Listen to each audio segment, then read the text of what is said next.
So let's see the next problem. This also appeared in JEE Advanced 2019 in paper 1. So here we are given that omega is a cube root of unity. So cube root of unity, you know that it can be expressed as e to the power iota 2 pi by 3. And then we need to minimize over the set of values mod of a plus b omega plus c omega square mod squared, where a, b, c are distinct non-zero integers.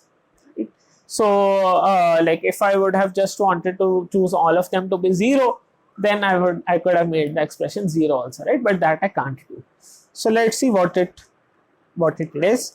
So first thing what we can try to do is that let's try to expand out this expression, and we can use here the identity for mod of z1 plus z2 plus z3 squared.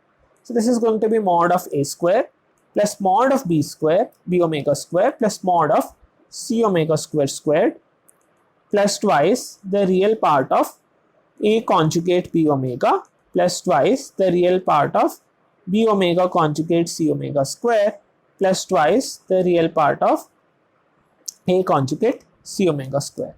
Now a, b, c is all of them are integers, so their conjugate is also going to be the respective values a, b, c.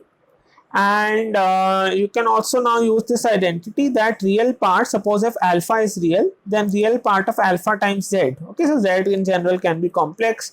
So this is going to be alpha times the real part of z. So this identity we'll have to use.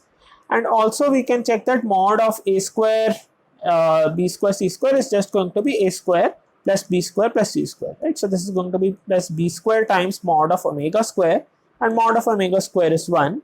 Plus c square times mod of omega 4, which is also going to be 1, right?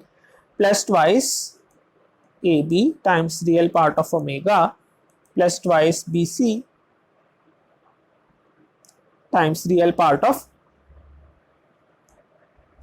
omega conjugate omega square, right? And omega conjugate is going to be 1 over omega, right? Because omega is of unit magnitude, so omega conjugate is going to be mod omega square over omega, right, which is 1 over omega. So this is going to be 1 over omega.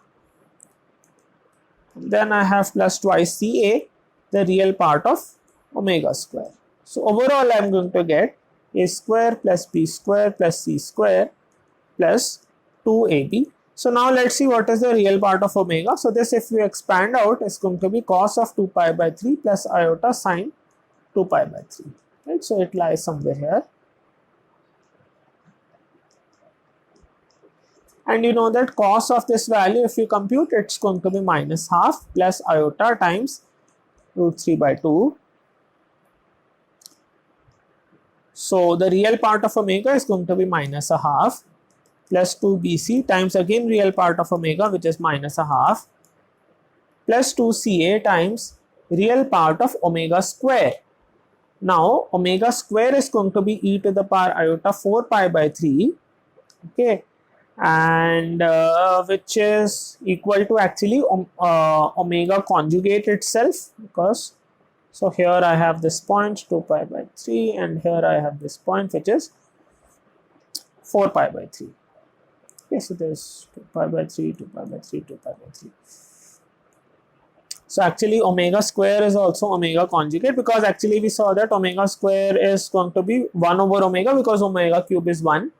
And we have seen that 1 over omega equals omega conjugate. So real part of omega is same as real part of omega square, which is minus a half. Okay, so overall now I have this expression a square plus b square plus c square minus ab minus bc minus ca. This I can write it as half of a minus b squared plus b minus c squared plus c minus a squared. So just check and verify that this is true, because you are going to get a square and a square terms twice. So multiplied by half, that will give me a square. Similarly, I get b square and b square twice. Multiplied by half, that will give me b square, and similarly for c square. And then I have these terms for minus 2ab by 2, which is minus ab, minus 2bc by 2, which is minus bc, and minus 2ca by 2, which is minus ca. So here you can check that all these terms are going to be positive. And if I have to minimize this expression over positive integers or over non-zero and distinct integers, then it makes sense to choose these integers to be consecutive values, right?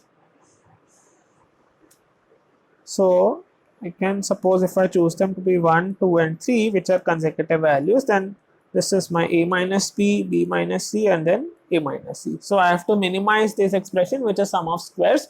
So it's best to make them as small as possible, which comes up only if they are consecutive. And this value will turn out to be half of 1 square plus 1 square plus 2 square. So you can check this is 6 by 2 which is 3. So the final answer is going to be 3. So this is an integer type question and this is your correct answer.